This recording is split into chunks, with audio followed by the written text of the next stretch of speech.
اعوذ باللہ من الشیطان الرجیم بسم اللہ الرحمن الرحیم۔ جی بیٹا کیا حال ہے؟ امید ہے آپ خیریت سے ہوں گے۔ لاسٹ لیکچر نمبر 53 میں ہم نے تحویل قبلہ کے احکامات پڑھے تھے بیٹا، کہ اللہ تعالیٰ نے کب کس زمانے میں اور کس جگہ پہ قبلہ کی تبدیلی کے احکامات نازل کیے۔ وہ مسجد جہاں پہ یہ احکامات اترے تھے وہ مسجد قبلتین یعنی دو قبیلوں والی مسجد کے نام سے مشہور ہے، ٹھیک ہے۔ اور اس کو مسجد اور یہ مدینہ میں واقع ہے بیٹا۔ اس کو مسجد ذو قبلتین اس لیے کہا جاتا ہے کیونکہ اس میں نبی کریم صلی اللہ علیہ وآلہ وسلم نے ایک نماز کو دو قبلوں کی طرف رخ کر کے پڑھا تھا، ٹھیک ہے بیٹا۔ یعنی پہلی دو رکعتیں جو تھی وہ بیت المقدس کی طرف رخ کر کے نماز پڑھی تھی، اور آخری کی دو رکعتیں اور غالباً یہ ظہر کی نماز تھی، اور آپ صلی اللہ علیہ وسلم نے جو ہے وہ دو رکعت بیت الحرام مسجد حرام کی طرف رخ کر کے نماز کو ادا کیا تھا، ٹھیک ہے بیٹا۔ آج بھی ہم قرآن کا سلسلہ کریں گے۔ رکوع نمبر 18 ہے سورہ بقرہ کا۔ ہم سورہ بقرہ بھی ہماری تکمیل کے مراحل میں ہیں، انشاءاللہ نیکسٹ ٹو لیکچرز میں یہ کمپلیٹ ہو جائے گی انشاءاللہ۔ تو ہم آگے بڑھاتے ہیں یہ سلسلہ۔ آج جب سورہ بقرہ رکوع نمبر 18 148 تا 152 آیت نمبر تک آپ اس کا مطالعہ کریں گے، ترجمہ اور تفسیر آپ دیکھیں انشاءاللہ۔ بسم اللہ الرحمن الرحیم۔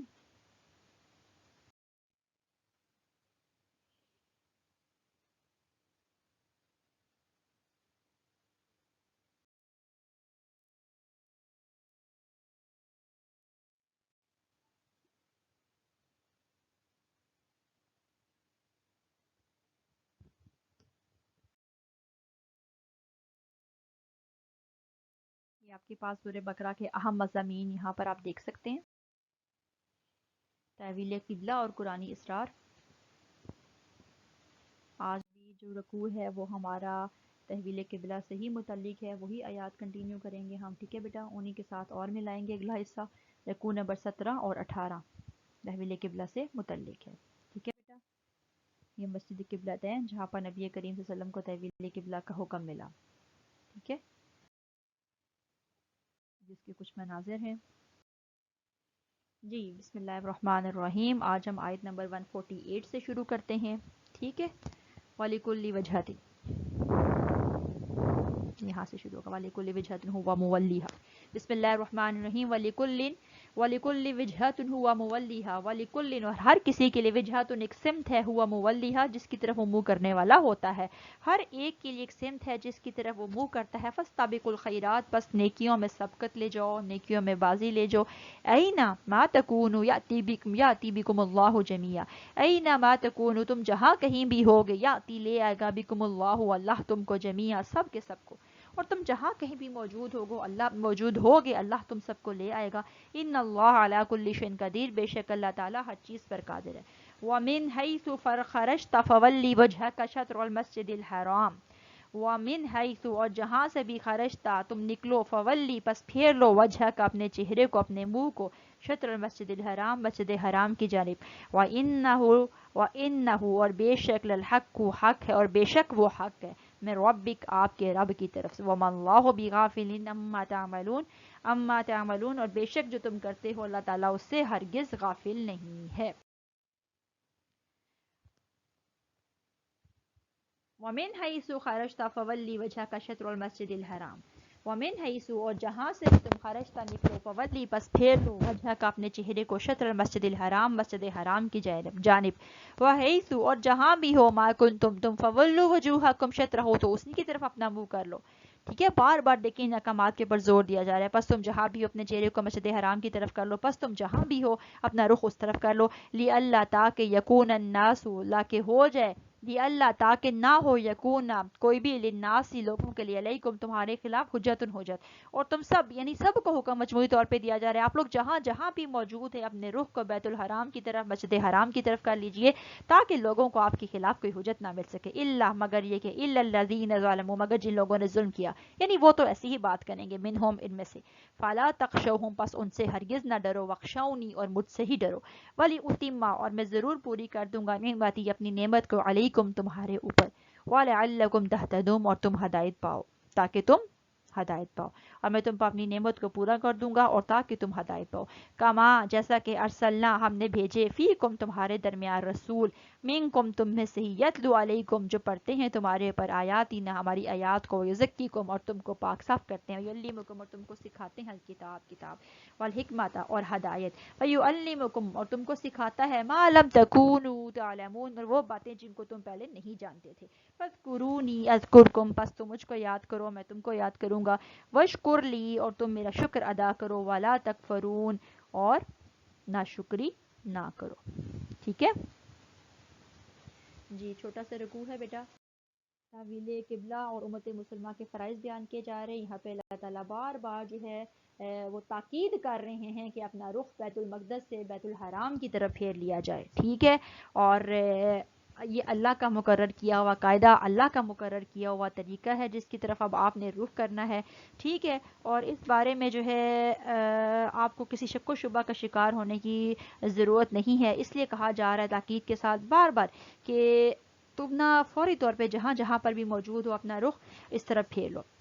کیونکہ دیکھیں بیٹا اس وقت حالات ایسے تھے کہ قدم قدم پہ مسلمانوں کو ستایا جاتا تھا اور ان کے خلاف آواز اٹھائی جاتی تھی. بالخصوص یہود کی طرف سے مسلمانوں کو تنگ کرنے کے لیے ان کے احکامات کا بھی مذاق اڑاتے تھے اور ان کے پر سوال جواب بھی کیا کرتے تھے. اس لیے اللہ تعالیٰ نے فرمایا کہ ہمارے اس حکم کی مکمل پابندی کرو اور کوئی بھی تم میں سے مقررہ سمت کے علاوہ کسی دوسرے کی سمت کی طرف نماز نہ پڑھے، یعنی بھولے سے بھی اب نہ پڑھے، ورنہ تمہارے دشمنوں کو تم پر اعتراض کرنے کا موقع مل جائے گا اور وہ یہ باتیں کرتے پھریں گے کہ یہ کیسے لوگ ہیں جو یہ بھی کہتے ہیں کہ ہمارے رب کا حکم ہے اور پھر اس کی خلاف ورزی بھی کرتے ہیں.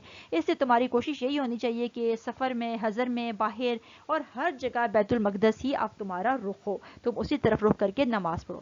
مسلمانوں کو اللہ تعالیٰ کی نعمتیں جو ہے وہ یاد دلائی جا رہی ہیں اگلی آیتوں میں. ٹھیک ہے، کہ کس طرح کی تم جو ہے وہ زندگی گزار رہے تھے، پھر اللہ تعالیٰ نے تمہیں جو ہے اپنے فضل کے ساتھ اپنے احسان سے نعمت ایمان سے منور کیا.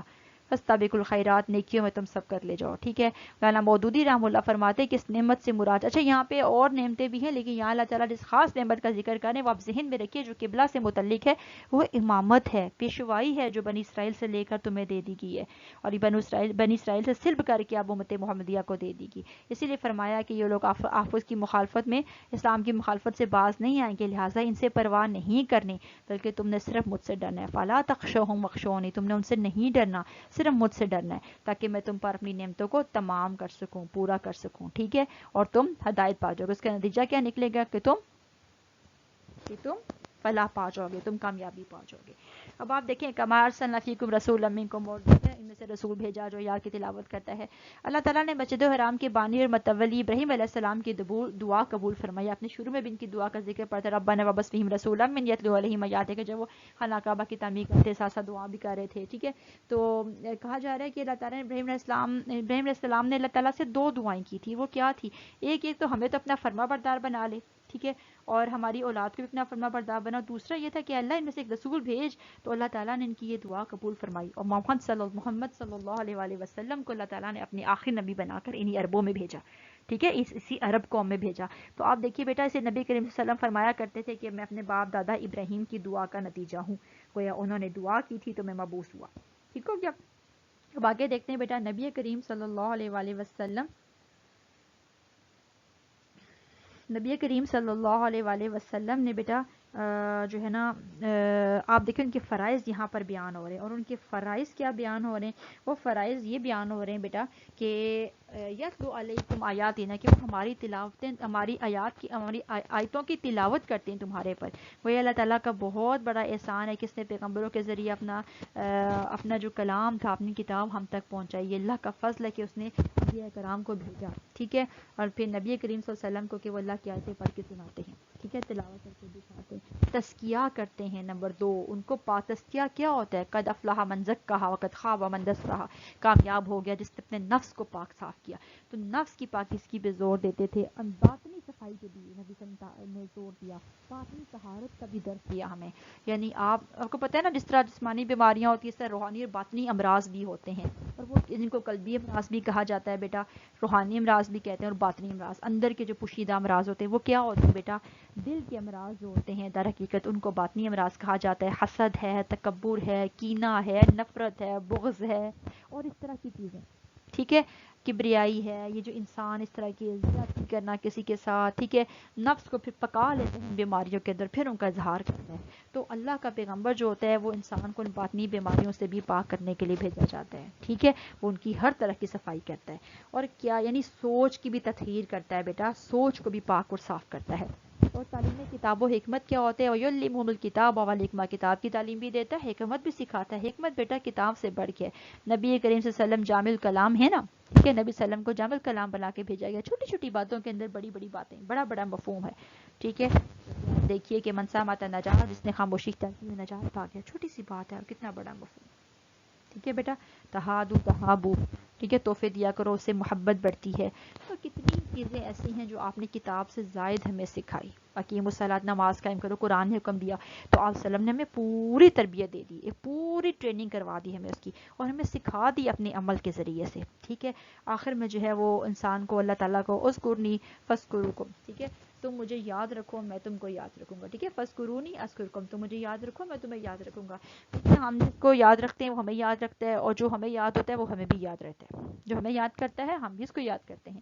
تو طریقہ یہی ہوتا ہے بیٹا، جب آپ کسی کو فون کرتے رہتے ہیں دوسرا آپ کو بھی فون کرتا رہتا ہے. جب آپ چھوڑ دیتے ہیں تو نیچرلی کیا ہوتا ہے بیٹا، وہ بھی دور ہو جاتا ہے.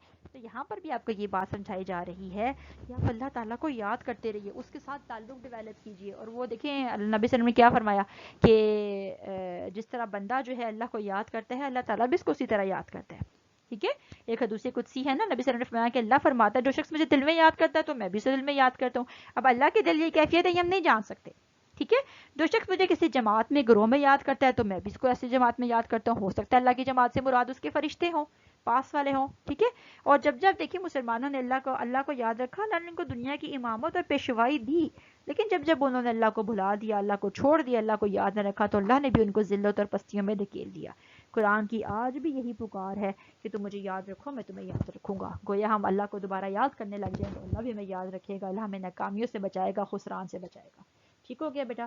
تو یہ اللہ تعالیٰ کی قدرت ہے، کرشمہ ہے، اللہ کا شکر ادا کیا جائے. ٹھیک ہے، وَلَا تَكْفُرُونَ وَاشْكُرُوا لِي وَلَا تَكْفُرُونَ، تم میرا شکر ادا کرو میری ناشکری نہ کرو. اللہ تعالیٰ کی بے پایا نعمتوں کو ہم شمار بھی کرنا چاہتے نہیں کر سکتے. وَإِن تَعُدُّوا نِعْمَتَ اللَّهِ لَا تُحْصُوهَا، اگر تم اللہ کی نعمتوں کا شمار کرنا چاہو تو تم نہیں کر سکتے. فَبِأَيِّ آلَاءِ رَبِّكُمَا تُكَذِّبَانِ، ہم اللہ تعالیٰ کی کس کس نعمت کو جھٹلائیں گے؟ سورج ہے، پانی ہے، ہوا ہے، روشنی. آپ دیکھیں اسی سلسلے کو آگے چلائیں گے تو آخری رکوع میں جا کے ہمیں ان سب چیزوں کا نشانوں کا ذکر بھی ملے گا. ٹھیک ہے، تو اللہ تعالیٰ کی ان نعمتوں کو بیان کردہ چیزوں کو یاد رکھا جائے. اللہ تعالیٰ ہمیں بھی یاد رکھے گا، اللہ ہمارے ساتھ بھی انجانوں والا معاملہ نہیں کرے گا. ٹھیک ہے بیٹا، اس کو پڑھ لیجیے گا اور سمجھ لیجیے گا، ریکارڈنگ شیئر کر دیجیے گا. السلام علیکم و رحمۃ اللہ وبرکاتہ.